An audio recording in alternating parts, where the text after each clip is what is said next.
Hello everyone, this is Poet Plays, and welcome back to Slay the Spire. In the last episode, we pitted our Silent against not just one, but two bosses in Act 3. And it went as well as you thought it would.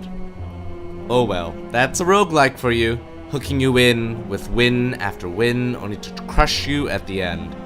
But we did unlock a new character last episode, so every defeat has a silver lining. So let's ascend once more as the Defect. So here's the interesting thing about the Defect. We start off with 75 HP, 99 gold, as all the characters do. And here's his character description. A combat automaton which became self-aware. Ancient technology allows the manipulation of orbs. Cracked core. At the start of each combat, channel 1 lightning. So here, you see for the Defect, his character shtick, would be, how do you call it? Orbs. These different orbs. I believe this one's lightning, this one's ice, this one is dark, and that one is plasma. So that's his thing. Like the Silent, hers was poison, and for the Ironclad, his was demonic energies.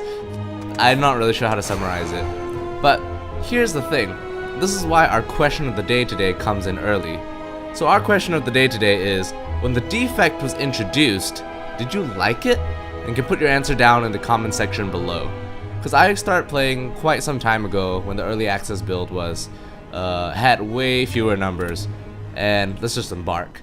And when they first introduced the Defect, I was really confused how to play the orbs. Like, it was such a novel concept and it was wildly different from the other two characters. So I'm great for that fresh air. So here's Niao. Niao greets us. Hello again. Oh, Niao. We're repeating. I brought you back. Okay, that is interesting. I mean, I didn't do the voice the second time. I did for Niao, but that's okay. So, now this is confirmed. It seems that now every time we get defeated at the top of the spire, we die and we get sent back. Now somehow resurrects us. For what reason? I mean, now she wants to beat the spire, but why? We don't know yet. So we'll see. So we have two options. Enemies in our next 3 combats of 1 HP or max plus 7 HP. But here's the thing, in our last playthrough, this isn't exactly what happened for the Silent. And that's because I had an initial playthrough, but then my recordings got corrupted for it, so I had to restart it. So technically speaking, when you play the character for the first time, this is what it should look like.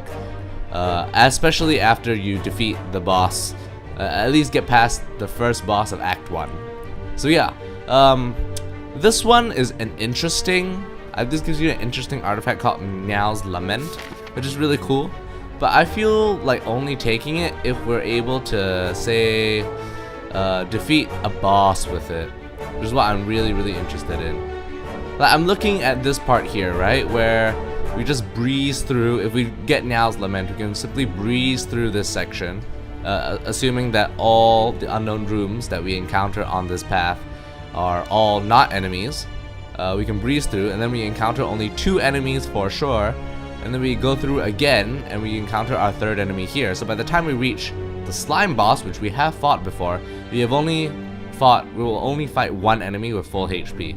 So I consider that a bargain of sorts, but at the same time, I'm like, we can't really manipulate that to fight an elite, which is the thing I'm really interested in, right? Trying to fight an elite with only 1 HP, which I've been able to do before in previous Let's Plays, but I don't think any of the paths here are going to allow us to do that. Like, say we could fight 2 enemies here, go to the shop, which is a bit of a waste. Assuming all these unknown rooms are all events and not enemies, then we could theoretically fight an elite here, right? So we would fight 2 enemies, go to the shop, maybe spend some of our gold, go through all these unknown rooms, rest at this campsite, go to this unknown room, get that treasure chest, and fight an elite. And I think that's sort of worth the gamble, especially because elites give you really good relics. Technically, in the long term, if we really wanted a safer plan, we would go this route with all these 4 unknown rooms in the beginning. We encounter 5 unknown rooms, 6 unknown rooms actually, only fight 2 enemies, or actually 3 enemies, right? And then reach the boss.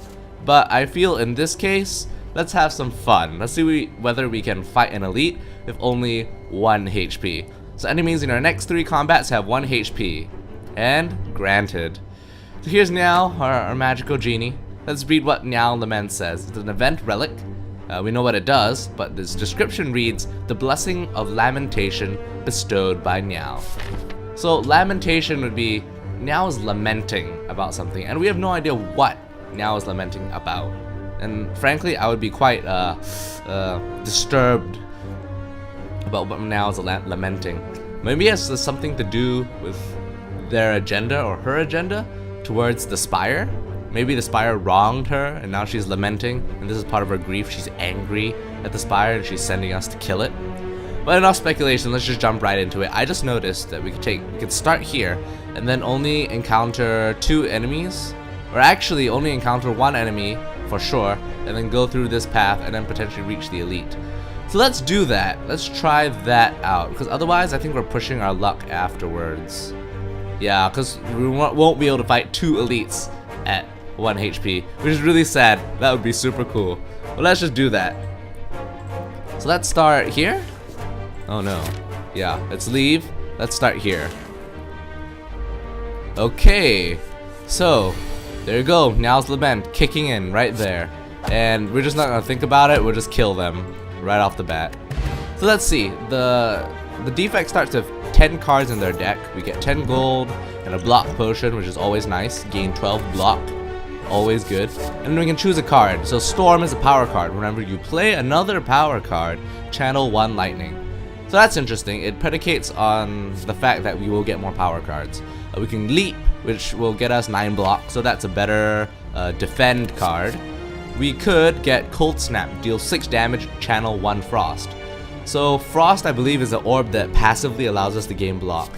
So what I recall from the Defect is that there's passives for each orb, and then evoking the orb will channeling the orb. Yeah, channeling the orb has it appear.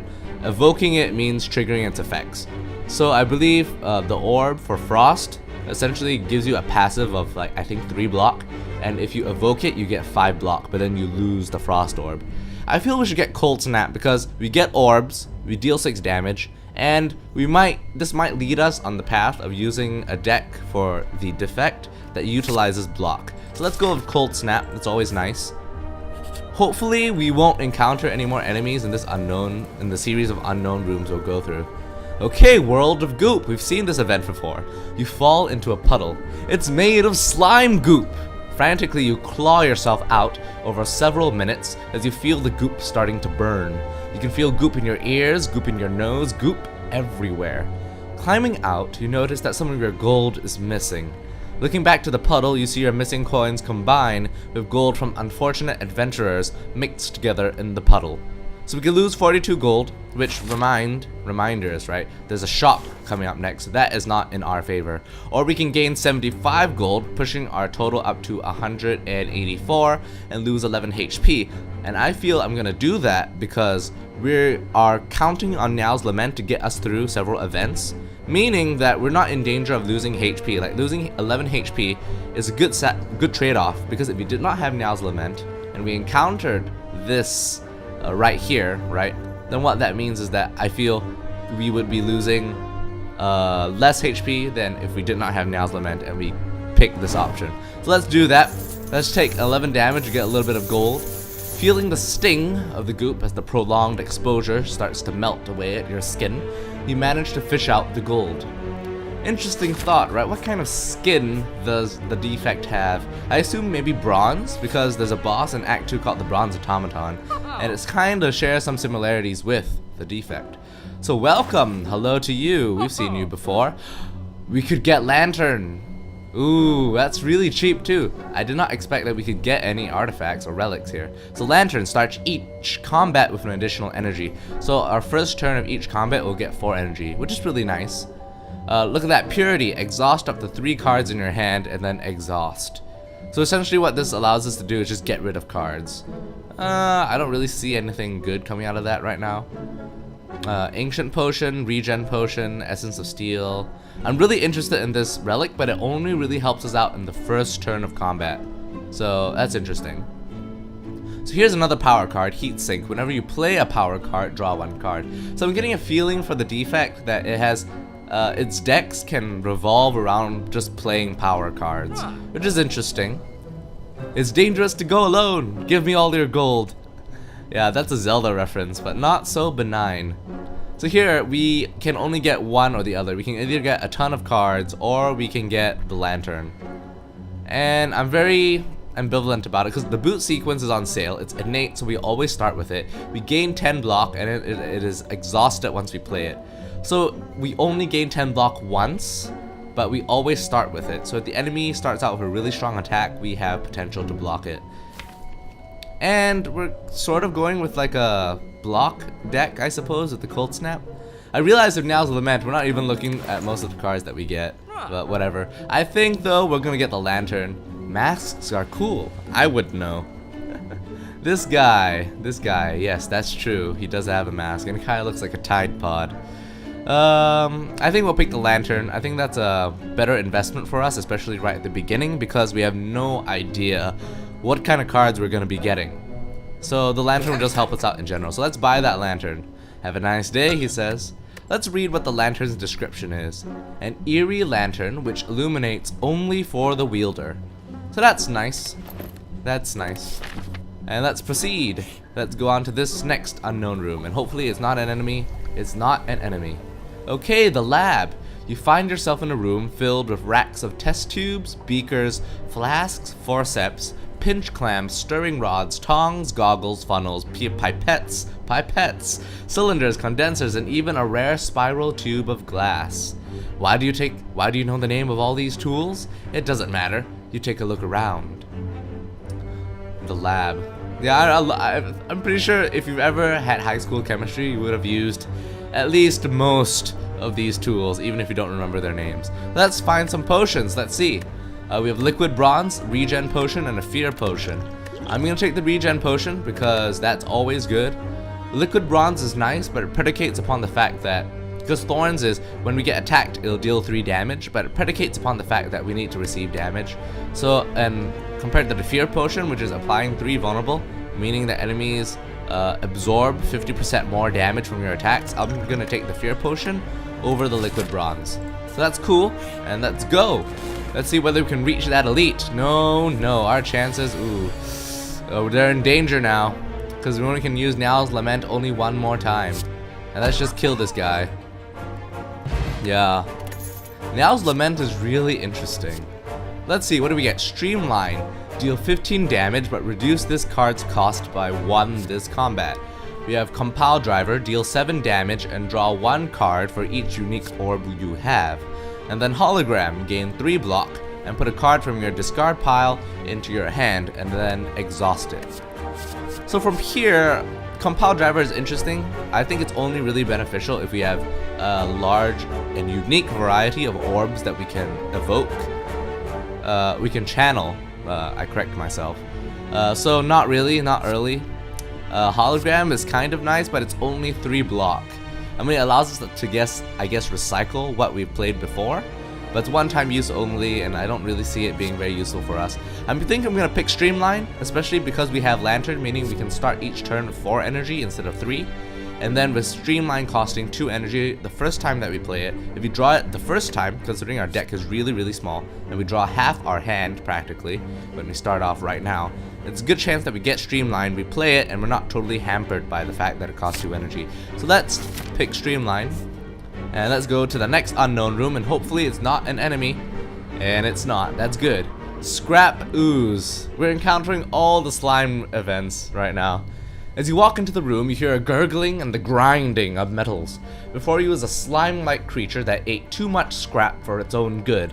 From the center of the creature, you see glints of strange light, perhaps something magical. It looks like you can get some treasure if you reach inside its opening. I assume this is the opening. It's nasty. However, the acid and sharp objects may hurt. But I feel having a 25% chance to find a relic is nice. We do lose 3 HP, but keep in mind that we're not fighting any enemies until after we defeat the elite, well, hopefully, and if we do not, right, have Niall's Lament by the time we reach this cross section here, we'll just not fight the elite and we'll just fight this enemy here. So let's reach inside, lose some HP. We can gain some back with the regen potion. The regen potion technically gains us 5 plus 4 plus 3 plus 2 plus 1, which is 5 factorial for those math people out there, which means it gains us 16 health back, which is actually really good because it restores us back to full health. So we don't get it on the first turn, but let's go again. We still don't find it, but now we have a 50% chance, but we're continually losing more and more health, but that's okay, I think. 50%, we're lucky, yes, success. After rummaging through the metal and burning acid, you finally grab hold of a relic and yank it out. You pull your way out of the ooze, damaged but rewarded. So that's good. Let's read what kind of peace pipe, that's the relic that we got. You can now remove cards from the deck at the rest site. I believe we bought this at the store during our silent run, and it clears the mind and cleanses the soul. However, it looks like a smoking pipe, and I'm just wondering how the Defect, which is a robot, smokes. Well, let's not question that, right? So we can remove a card from our deck, which is always good, considering if we ever get curses. We can rest or we can smith. So I'm thinking resting is a bit of a waste because we still have Niall's Lament. So I feel we can smith. We have so little cards right now that is not really any point in really removing anything. So let's see, if we want to smith, right? Let's see, if we smith, if we upgrade Streamline, it does 20 damage, which is really, really good. Cold Snap is just enhanced. It's just as good as our strikes, to be honest. You can upgrade Zap, which allows us to channel 1 lightning at no cost, which is convenient. We have Dual Cast, which is also 0. Evoke your next orb twice. The problem with Dual Cast is that if you have no orbs, then it's really useless. So not great to upgrade it at this point, especially considering that we'll only have 1 frost and 1 lightning orb potentially on our first cycle through of our deck. So I feel we should upgrade Streamline. Like that 20 damage just flat out will just help us. It'll make it worthwhile to play. So let's go. Hopefully this is not an enemy. This is another merchant. This is like the worst thing ever, like going to the merchant only to find out you don't have enough cash for anything. It's like the most terrible feeling you could get. We do have enough to afford Beam Cell, deal 3 damage and apply 1 vulnerable, which I like because it's a 0 energy card and you apply vulnerable, which is always nice. No point looking at all the other options because we can't buy any of them. Capacitor would be nice if we could only, in the future, if we ever consider getting it. If we could fill all those orb slots up with orbs. So we could get Beam Cell, and our deck is looking pretty sparse right now, so we could get it. But I don't think so. I think we'll just go with our Streamline tactic, because the more cards we add to our deck, the less likely we will draw Streamline on our first turn. So let's not do that. And there we have it. We're gonna face the elite with only 1 HP. That is really great. What's inside? The Mummified Hand. Whenever you play a power card, a random card in your hand costs 0 that turn. And I feel if we ran with a deck from the if you ran from a deck from the Defect that played lots of power cards, Mummified Hand would really, really help. So its description reads, it frequently twitches, especially when your pulse is high. Okay, so I guess it just frequently twitches for us because the Defect's a robot, it has no pulse. So okay, we're fighting an elite, and it's the Lavangulin, which is one of the worst elites to fight ever. But it has blocks, we have to deal 9 damage, but that shouldn't be a problem for us, right? Yeah, there we go, not a problem for us. So there we go, you're just dead. No effort at all. 30 gold, an old coin. Upon pickup, gain 300 gold. Well, that would have been convenient for the last 2 shops we encountered. But gold is always nice. And we add a card to our deck, so we can get another Streamline, which is a bit redundant. We get self-repair at the end of combat, heal 7 HP. I'm really ambivalent every time I see self-repair because I have played as the Defect before, just not on this account. And that self-repair is nice because of the 7 HP, but there are other better cards that you can play rather than self-repair at that time. Rather, loop at the start of your turn, trigger the passive ability of your next orb. So that means at the end of your turn, all the passive abilities of your orbs trigger, but then at the start of the turn, our next orb, the rightmost orb, will trigger again, which I like. Plus we have Mummified Hand, and that sort of, as we spoke about, building a deck with power, right? So I think we'll pick Loop over Self-Repair at this point, because I think that's just worthwhile getting. Yeah, especially if we want to build up a deck that utilizes Frost. We just leave our options open. So that's good, and here's another unknown room. What's in it? What's the event? Living Wall. As you come to a dead end and begin to turn around, walls slam down from the ceiling and trap you. 3 faces materialize from the walls and speak. Forget what you know, and I'll let you go.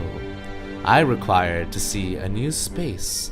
If you want to pass me, then you must grow. Okay, so we can grow and upgrade, change and transform a card, or forget and remove a card. Let's look at our deck. If we upgrade Loop, it triggers the ability of our next orb 2 times, which is interesting, right? It could get 6 block, it could deal 6 damage, because Zap deals, I think, a passive of 3 damage. Nothing else we really want to upgrade, though. We could change a card, but there's nothing really I want to change in our deck. We could remove a card, but not really beneficial for us at this point. So I'm gonna upgrade a card in our deck. It'll probably be Loop, because yeah, I feel that's really good, because we will always start with, because of our cracked core, we will always start with 1 lightning. So if we play Loop, it will guarantee that we will deal 6 damage passively at the start of our turn, which is really, really useful. Anything else? I don't really see upgrading, so let's upgrade Loop. Satisfied, the walls in front of you merge back into the ceiling, leaving a path forward. So that's interesting. These orange, blue and orange morality characters. Here we have our first real enemy combat, and sorry about that, but I'm just gonna reveal our deck just to check it. So let's see, we can play 4 cards. It's gonna deal 11 damage, so what we could do is block twice, which I think that's what we're gonna do, because I want to minimize the amount of damage we're gonna take, especially since we're of poor health. We could play the regen potion, which I feel we should do, or maybe not, I don't know. It depends whether we want to use this combat as a chance to heal. We could zap and channel a lightning and then strike, and I feel, because dual cast, well, not really, it'll help us, right? Because when you evoke, it'll deal 8 damage confirmed to the Jawworm, and then we can replace it with zap. But I feel overall, in terms of damage, we can deal 6 and then deal 6 again for 12 rather than just 11. And it will help us in the long term for this combat. So let's do that. We'll block, we'll take 1 damage. Should we drink this regen potion? Because it'll heal us for 16 HP, which will get us up to 6. Yeah, let's just do that. Yeah, let's just do it. Because I want to heal up so we can use the rest sites as an opportunity to upgrade cards instead, or remove anything if we are chance upon the unfortunate circumstance of just having a bad card. So here's the thing, we don't want to block because he's not attacking. We could Cold Snap and deal 6 damage plus 26, or we could deal, yeah, we could deal 18, or we can deal 26 and Channel Frost, and I think that's what we're gonna do. Streamline will deal a ton of damage, Cold Snap will deal the rest of that damage, and when we end our turn, he's just gonna die. So there we go, Streamline is paying off. Hopefully. Ooh, Glacier. Gain 7 block and then channel 2 Frost. And since we channeled 2 Frost, we're gonna gain another 6 block. So that's effectively 13 block when we have Glacier. We could Cold Snap again, which would not be bad. And every time we have 3 orb slots, right? So if we channel another orb when our orb slots are full, then the rightmost orb will be evoked to make room for the new orb. So we could always go Cold Snap. We could go Glacier, which would be interesting. Which would be very interesting. I'm not sure. It's a toss-up between getting another Cold Snap for more damage or getting Glacier. But I feel getting Glacier is nice. I think we'll have 7 block and channel 2 Frost. I think we'll do that. We'll experiment with the deck. Yeah, let's do that. And then, I'm not sure whether we're in a good position to fight another elite, really, because that combat ended way too soon, I think. I got a little overeager to kill the guy, so we kind of wasted our regen potion, I think. Yeah, we definitely did. Oh well, that's fine. So we could go for the elite, hopefully getting another good relic, and then fighting and then resting at the rest site instead. I think that's what we're gonna do. So let's fight an elite, and we're fighting fellow automatons. Well, that's interesting. Here's my tactic for these guys. I'd rather fight these guys. How do I put it? I'd rather attack the guys that are about to daze us, so they're easier to kill. So in the next turn when they attack, because they take turns attacking and dazing, they'll do okay. They have artifact, which negates a debuff, which is not fantastic. It's a good thing that we drew both 2 energy cost cards this turn, especially when we have lantern, providing that extra energy. So here's what I'm gonna do. I'm gonna use Glacier right off the bat, so we channel 2 frost. Oh, so it's 2 block instead of 3, but that's okay. That means we completely block this guy's attack, and we will block more damage, incoming attack damage in the future, and we'll deal half that health to this guy. So that's good. And the great thing about Streamline is that it gets cheaper and cheaper. So the next time we play it, it'll be 1 energy, and the next time we play it again, it'll be 0 energy, which is really fantastic. So all these daze cards are not great, but we're only gonna encounter them in the next room, so that's fine. Let's see. So we could kill this guy, I think. We could strike, we could deal Cold Snap, that's 12 damage, and then we could loop. If we loop, let's see. No, but if we, okay, say if this is triggered and it hits this guy, we can definitely kill him. But if it doesn't, then we're sort of in trouble because he's still alive. So we could dual cast and confirm evoke twice, and then we'll have twice the chances of hitting this guy, I feel. We could loop, which is interesting, but it doesn't really increase our chances of killing the sentry. So here's what I'm thinking. We should dual cast, and then Cold Snap and strike, and see whether this guy dies. Let's dual cast. Okay, so we hit him, he hit this guy, and we hit his buddy. So that's good. We will Cold Snap so we get more block, and then we will strike to just eliminate him. And so we will only take 3 damage this turn. So that's really good. Imagine having Tori like what we had during the silent playthrough. That'd be amazing. Like, we would just block lots of damage. So this is strategic. We're using Frost really, really well. And we'll probably draw a dazed card, but that's okay. So let's see here. I feel we should just strike. We'll take another 3 damage, which I am okay with.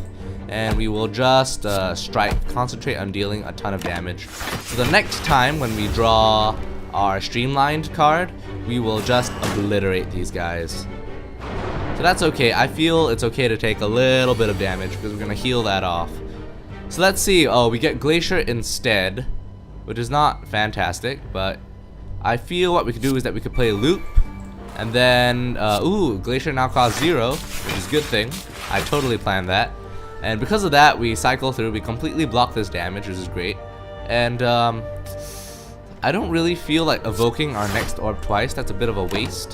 So I'm just gonna do that. And then basically we become invulnerable. So Glacier is really nice to play once we get all that frost up. So that's a good thing to take note of in future playthroughs. And hopefully we'll get streamlined. I'm really hopeful of that. We don't. That's okay, because we're just paving the way to do that. And it seems to us that we're doing really great here, having all this frost. So I think that was a good idea to have frost. Hopefully, I don't know, it depends. Cracked Core has its benefits, because it does give us a little bit of damage to play with. Oh no. But we have Streamline, which is great, so he just dies, so it goes according to plan. We could channel a Lightning, but I feel that's a bit wasteful, so we'll just not do that, and then get rid of all these ethereal cards. Because they are, yeah, they are ethereal, so they'll just get rid of themselves. They'll exhaust themselves at the end of the turn. So as you can see, like, playing with these guys without a good hand will just fill up your deck entirely with ethereal dazed card, which is not fantastic. I feel is okay though. That's Cold Snap. Playing Glacier I feel is a bit redundant. We could dual cast, but yeah, let's just not do any of that, because we can definitely block all this damage. So we're just waiting for damage cards now, which might take a while. But I think we're off to a good start. We are off to a good start. We're getting all these dazed cards, which I'm not stoked about, but they all go into our discard pile. At least the dazed cards that he's applying on us. That's cool. And here we go, Streamline, 0 energy. So that's really, really good. So let's go, 35 gold. Nunchaku, every time you play 10 attacks, gain energy. So that's potentially useful. We get steroid potions, which we've seen before, so that'll boost our offensive power when we need to. We can add a card to our deck. Storm, which may not be very beneficial for us to use because we're kind of working towards a frost-based deck. Let's see, aggregate, gain energy for every 6 cards in our draw pile. So only useful if we get it early. Or heat sinks, whenever you play a power card, draw a card, which is an interesting thing, right? So if we play loop, then we'll draw another card, which is potentially useful, I suppose. We just don't know what card we'll get.